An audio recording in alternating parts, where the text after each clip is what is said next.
And I'll offer some reflection also. Just find your center.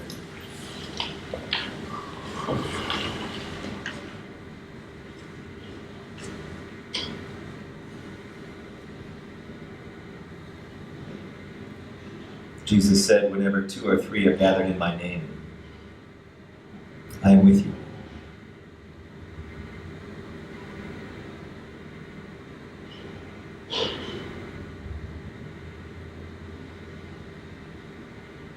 And you can open your eyes. Now, I think when we start to talk about Christianity, it's important to name something that's in the room, which is called a mountain of pain. And I think so many of us who had Christian backgrounds and who left the church and became atheists, and it was a lot of you, I think that says a lot. And we could spend the whole day on feeling the pain we've received from the church and from leadership in the church. And rather than do that, I think it's important at least to name it, because I think that pain gets in the way of our seeing the possibility there that's actually life-giving and health-giving and empowering, and not the experience that many of us received in the church. So if we might go inside again, just close your eyes and get in touch with some of the pain you've received in the church, from clergy, from community, from theology. And not to bring up the whole well of it, but just to say hello. Just to shake hands with that pain so that it can be here in the room with us.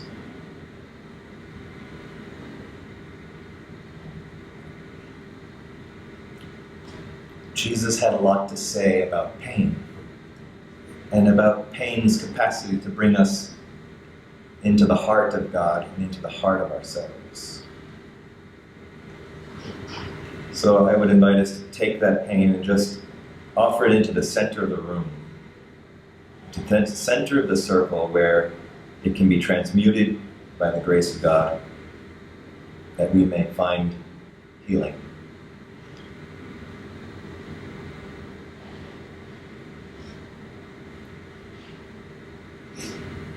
Amen.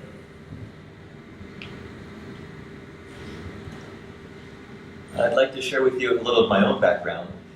It's been quite a long journey. I've been 25 years on the spiritual path, many different paths, and I grew up Presbyterian and then Episcopalian, and my Episcopalian experience was not very inspiring.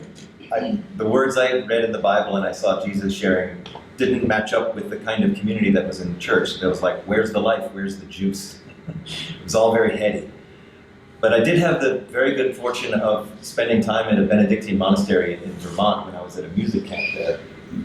And I just got to taste what the contemplative life was like and what the fruit of that was like, because those brothers were amazing. They created amazing art and their own music, and their liturgies were also created by them, and they just would share about the Gospels and the Scriptures in a circle informally, and the way they shared from their hearts about how the path was touching and moving them really inspired me, and I thought, that's what I want. And I didn't find it until when I was in college. I discovered an evangelical church that was on fire. and what I didn't find in the Episcopal church, I found there, which was a lot of energy, a lot of love, a lot of light, a lot of commitment and discipline, passion, connection to the source, and care for each other. Like, people would go to extreme lengths to take care of each other. And so I experienced the light side of the evangelical church. I also experienced the dark side, which was manipulation, a lot of fear, a lot of guilt, focus only on salvation and hell, and not going to hell. And basically, the only morality is around sexuality and self-morality. So I was very fortunate to get some help getting out of that group from my parents. And I got into studying Christianity in college, and I had my mind blown open by all kinds of different theology, like liberation theology, black theology, feminist theology, socialist theology, that showed me that there's a huge universe out there that I was not going to. And I got super turned on to the mystics, Meister Eckhart, John of the Cross, Cloud of Unknowing, and they were all talking about directly experiencing the mystery of God that takes us into a place that's beyond our ordinary state of consciousness, into an exquisite union which is also terrifying and painful, but which is what our souls most long for. So that lit me up. And I was involved in the Episcopal Church when I was in graduate school in architecture at Yale for 3 years. And then a guru showed up named Sri Ravi Shankar. Tom and I were on that path we met 20 years ago on that path. And Sri Ravi Shankar said, there's practices you can do that will take you there. And that was what was missing for me in the church. Like, where's the practice? How do you get there? We hear about it in the Bible, but what's the way? And so I started doing yoga and meditation and breathing, and we did a lot of chanting, and we still do a lot of chanting, kirtan. And that just opened my heart and it opened my body and my mind to some amazing experiences of the transcendent. And I did that for 7 years, and I taught that work. And I found that after 7 years, I didn't have any feet. I was like not grounded. I had meditated my way up into the stratosphere. And it's like, where are you? Are you in relationship? Are you available? Where is your shadow? Are you dealing with it? And I wasn't. And so it was a wake-up call, and I got involved in a work called Waking Down in Mutuality, which was all about that integration of the experience of the transcendent in our human embodied selves, and like giving full rein and free green light to our psychological wounding and just who we are in our humanity. And it was very liberating. It was just what I needed to be my best self. And I found that I tended to get stuck in that place, and people did. There wasn't enough up. There was too much down. So I got turned on to this teaching by Adyashanti. Many of you probably know him. He teaches a non-dual path. He comes out of the Zen tradition. It was a really beautiful teaching that I was on for about 4 years. And then I got turned on to a Dzogchen Buddhist-derived teaching called Balanced View, which had a wonderful practice. The whole teaching was just one practice. Short moments of awareness, repeated many times, become continuous. And actually, on all my journey, I found that practice is the most powerful practice I've ever come across, and every tradition has its version of that. That throughout the day, you just stop, pause, you become aware of awareness. What's here when there's no thinking, and then you move on. In fact, it's so simple, let's do it. They'll give you a flavor of that, and you can keep doing that, and I encourage you to do it as often as you remember, because this is the most powerful thing that actually establishes you in being and grounds you here as who you really are.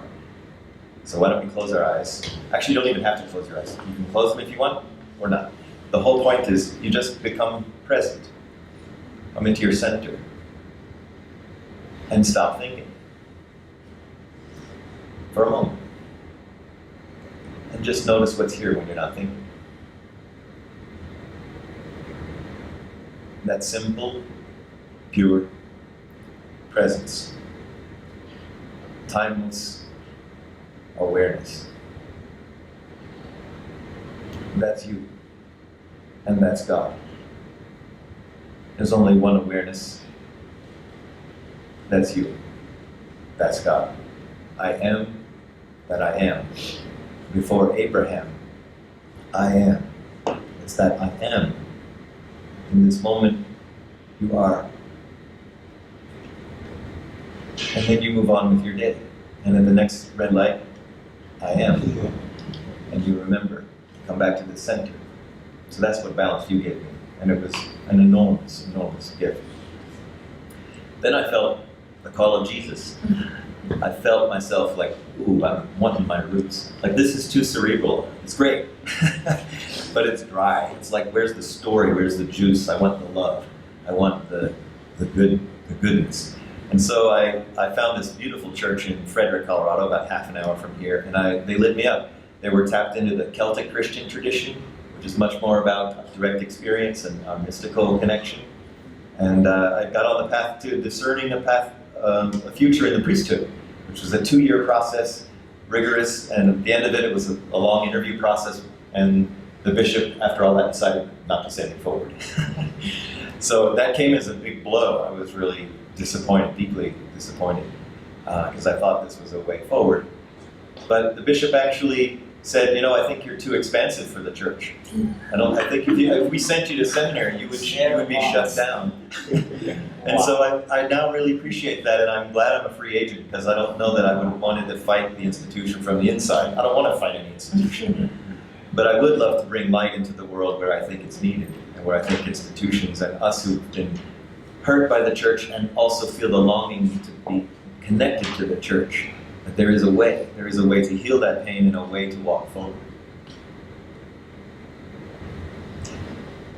So I think it's helpful to know a little bit about Christian history. I mean, I don't want to take you through the whole boring lineage, but to know some key things that happened, that like what happened from Jesus' amazing vision in the first century, that by the end of the first century there were 1 million Christians in the Roman Empire, in the face of that much oppression, that you had a high chance of being line lunch if you were a Christian. And yet it grew that fast. So what was different? How did that vision differ from what we know today? Right? And Jesus is calling us into the kingdom. Why aren't we doing that? Well, I think there's some important... I'd love to hear a lot of people's opinions on that, by the way, because there's a lot to talk about on that one. But I would say there's some important key moments in history that set us on a path away from Jesus' vision. And the first was when Christianity became the official religion of empire. Constantine made Christianity the official religion, and that meant that Christianity and government were in bed together. It wasn't about bringing in the kingdom, it was about bringing in the empire.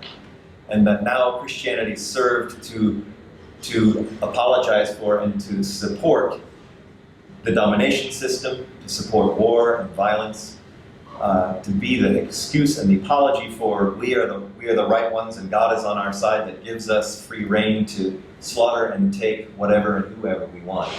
And that attitude exists today in the church and in our government. Thank you, Constantine. We can't thank Constantine because we may not have Christianity if it weren't for him. So he was wanting to unify the church, but boy, it adopted everything Jesus taught us against, which was individualism and domination and control and manipulation and fear and shame and guilt and original sin. And original sin isn't in the Bible. Jesus said we were originally blessed. We are here to be connected to the source of life, which gives us life, not to wallow in our sin. So I would say the next big thing that happened in Christianity was the Protestant Reformation. And this happened at an explosion in Europe during the Enlightenment and the rise of rationalism, the birth of capitalism, the discovery of Newtonian physics. It was all about separation, and it was about objects exerting force on other objects. And the notion of consciousness kind of vanished from that worldview. And so I wouldn't say the church was completely usurped by that view, but it very much took us away from the Catholic connection to the mystical, to the unknown, to the art and beauty and the magic. And there was much more this kind of cerebral dissociation from all of the juiciness that the Catholic Church had going with the incense and bells and all the cherubs and all that stuff that filled our senses with the sense of mystery and awe. And now we were into Lutheranism and Calvinism that was much more about, stripped down purity and Puritans, which is at the core of our culture. The sense of kind of austerity and self-denial. So I would say perhaps the next important thing that happened was corporate America invested a gigantic amount of energy and money into this country in the 1930s to shape public opinion in favor of the free market. And many people don't know that, but it had a huge influence on creating the American church. And the American church that was in favor of individualism, freedom, free market capitalism, that had little regard for poverty or the environment or our social needs. So that's it. There's a great book called One Nation Under God, How Corporate America Created Christian America. And we live in the world that's been shaped by those thoughts and continue to be shaped by them. So this isn't to put us in a place of despair. It's just important to say this is how our culture came to this place and how we lost Jesus' vision. Now, all along, there have been amazing luminaries and visionaries who have carried Jesus' authentic message, like Francis, like Meister Eckhart, like Bishop Tutu, or King. Or we've had these wonderful people who are mystics and saints who've been connected to the real source, that for those who wanted could follow their path and find that connection. We're coming to a place now that we all need to be connected. Another important thing that happened actually in the Catholic Church was that there was a split between the contemplative path and the ordinary path. That lay people followed one path, which was just about going to church and saying prayers, and the contemplative path was all about the direct connection and the direct experience and really being in the juice and in the transformative power of Christ. So we've been deprived of that who aren't on the contemplative path. Bless you. And Kimberly Braun here, a housemaid and a friend of mine, is starting a church all about that. Like, how do we bring the contemplative? And Roger's also involved. A number of us, but how do we bring contemplative, the vibrancy and the aliveness of the contemplative path back into the world, into our lives? So I've talked a bit about church history, and I would say that, you know, what came through for many of us in the church was that Christianity is superior. Jesus taught the radical equality of all of us. We learned that the Christianity is exclusive. It's an insider club. Are you in or are you out? Jesus taught that we are all equal, and it's universal. The church talked about moralizing us and shaming us into one way of being. And it used that to manipulate us into being codependent on the church, which kept the money flowing, right? The church was into authoritarianism. I know the truth, you don't, and it's your job to submit to my authority. Jesus said, you are the authority when you are connected to Spirit. Spirit is the only authority. Those are the life-giving words of Jesus. The church adopted a patriarchal view and worldview, which subjugated women. And Jesus never did that. Jesus uplifted women, and he engaged with, and he loved, and he connected with the Samaritan woman, the lowest of the low in that culture. And of course, the church became sin-centric. It was about sin management, right? It's all about managing your sin and your guilt. And Jesus paid very little attention to sin. You know, he would say, you are healed, you're forgiven, sin no more, get on with your life. But really the core message was, I have come so that you may have life abundantly. I have come that you may know freedom. When you follow my teachings, you will know the truth. You will know the truth. You will know the truth from following my teachings. You won't know the truth because someone tells it to you. It's not a truth you can be told. You will know the truth because you're living that truth and you are that truth. And knowing that truth will set you free. It's that freedom that Jesus calls us into and that we are drawn into when we live the way he asked us to, which isn't about sin management. It isn't about ganging up on homosexuals, right? It's about stepping into that freedom. Mm-hmm. The church taught us that it's about heaven. It's about the afterlife. Jesus taught us it's about here, it's about earth. Jesus was Jewish. He wasn't Christian. Jesus was Jewish. We have to really take that in. It's about life. It's about living life fully. It's about l'chaim. L'chaim, l'chaim, to life, to life. That's what this is about. It's about being fully alive and being connected. And really, the bottom line of church is the bottom line, right? It's churches are organized around buildings and budgets. And so churches had to organize themselves theologically around what's going to keep the donations coming, what's going to keep people codependent. And so we had a theology that's really driven by finances. And so when we come from Jesus' perspective, we see that what's really meant to be driving us is the kingdom itself and is our own connection to the living source. That promises to take us into a whole other frame of consciousness that's centered around we. That's what this image is about, that I passed out. And this is at the core of at the center of our culture that's driving so much of our thoughts and our beliefs. This picture of the Vesuvian man, which was drawn by Leonardo da Vinci, what captures the idea of the Renaissance that man is the measure of all things, and that we as the individual, the me, is the center of all things, and I am the center of my life. And we live in a self-obsessed, individualistic culture, materialistic culture, which is just about the gratification of me. And so much of our spirituality, even in the New Age, is really just about self-gratification. How do I get for me, and how do I enter into a place where I'm comfortable in my little bubble? And that's not to moralize about that. It's not to say that's wrong. It's to become aware that that's a limited view. That's not the view Jesus calls us into, which is on the right side, that's the one Jesus calls us into. It's connected, being connected in community. And that's not tribal community, which is what the church has been. It's us and not them. This is humanity. This circle of people connected is all of humanity, everyone. Rich, poor, fat, thin, Christian, Jewish, Sufi, Hindu, Muslim, everyone. Everyone. This is what Jesus, that was his vision. And that's what we're called into. And the thing is, the key of what I want to say with all this rambling, and thank you for being with me, listening to this. I feel like there's so much I want to say, and I want to engage you, and I hope you're engaged.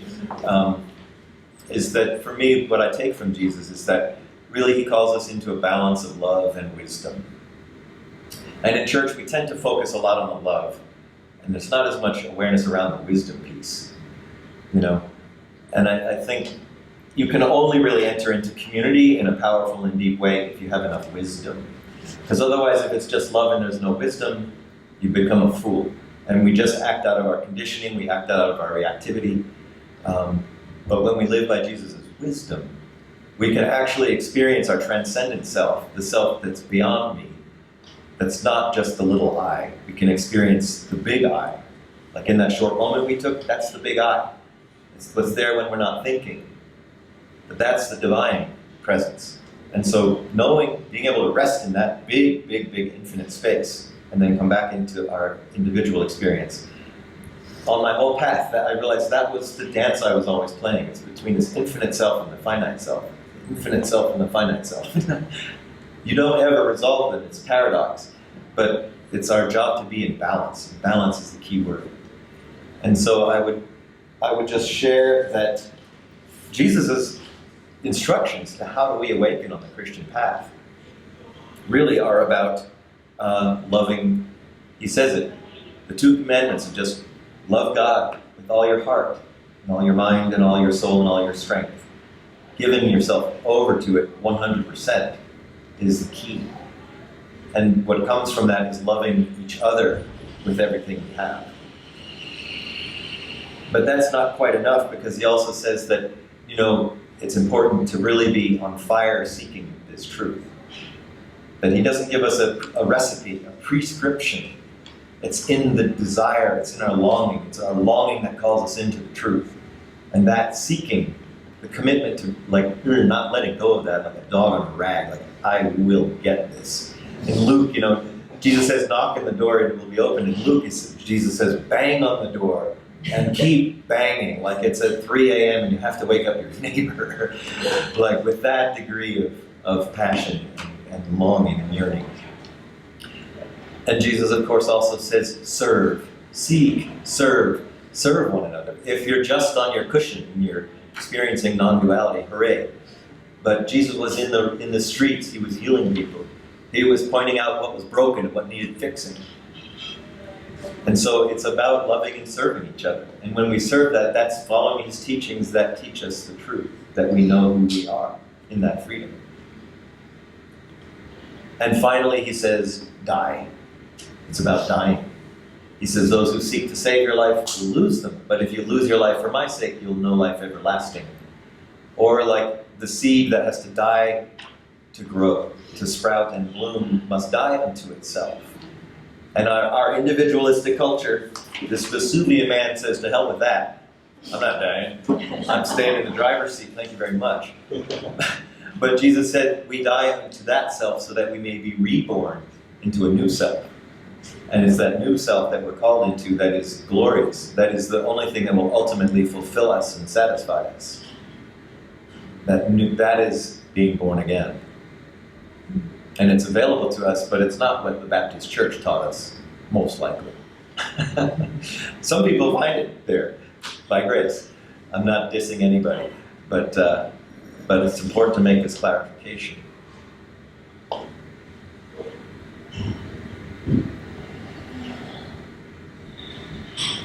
That understanding of dying to self is the wisdom side. And it's all wrapped up in the Lord's Prayer. Our Father, Mother, who is in consciousness. How blessed is your name.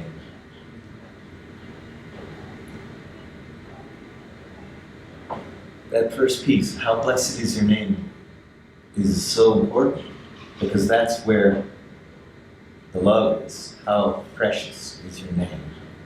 The nameless one, how precious is that name? And that name is love.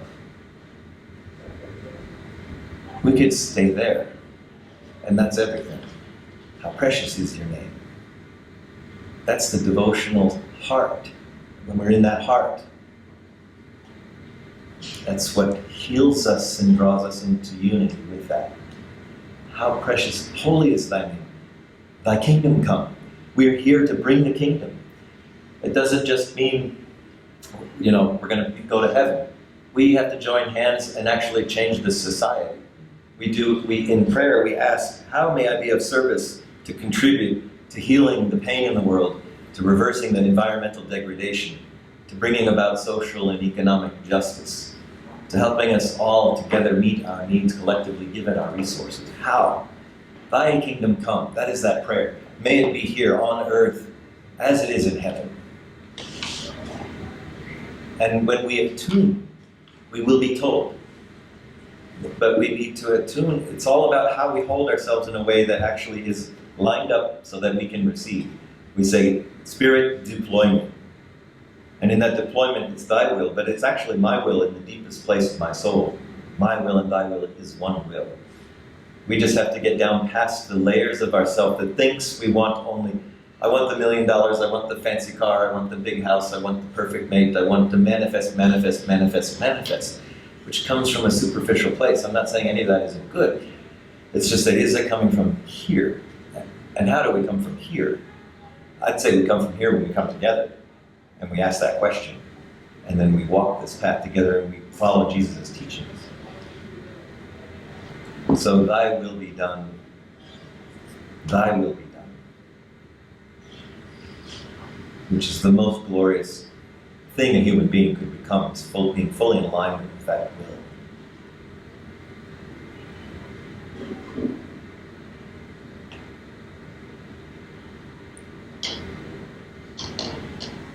Miss Lisa, shall we do a little singing? Sure. We are in one. We are in one. We are in one. We are in one. We are in one. We are in one. We are in one.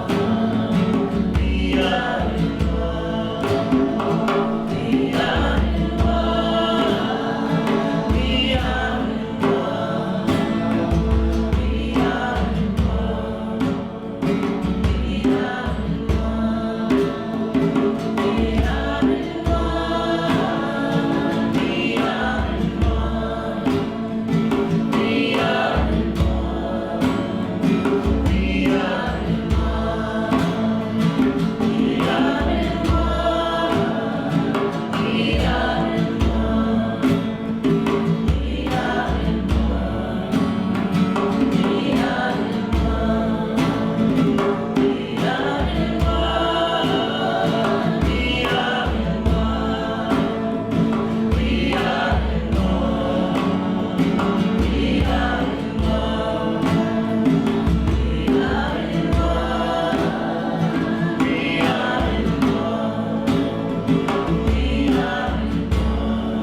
We are in one. We are in one. We are in one. We are in one. We are in one.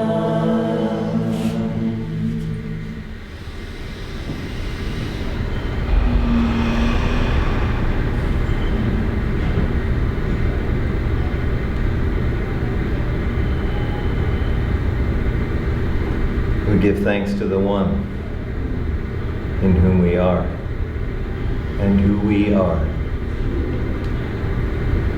We give thanks for the gift of life, for the gift of community, for the gift of Christ and Jesus and His life.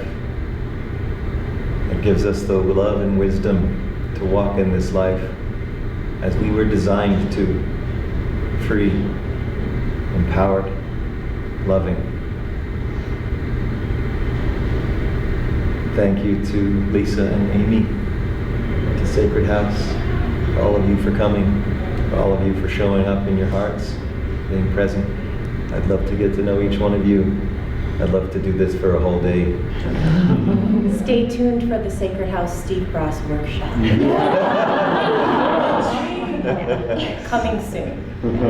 And I'd also like to mention Kimberly's having a kickoff event on Wednesday evening for Theka Soma, a church entirely oriented around these ideas and this energy. To bring forward the contemplative and the heart, the alive human being centered in Christ. And it's not her, it's not about her, it's about the community coming together in a container that this energy can come forward. So, thank you all for being here. God bless, Jesus bless you. Thank you so much.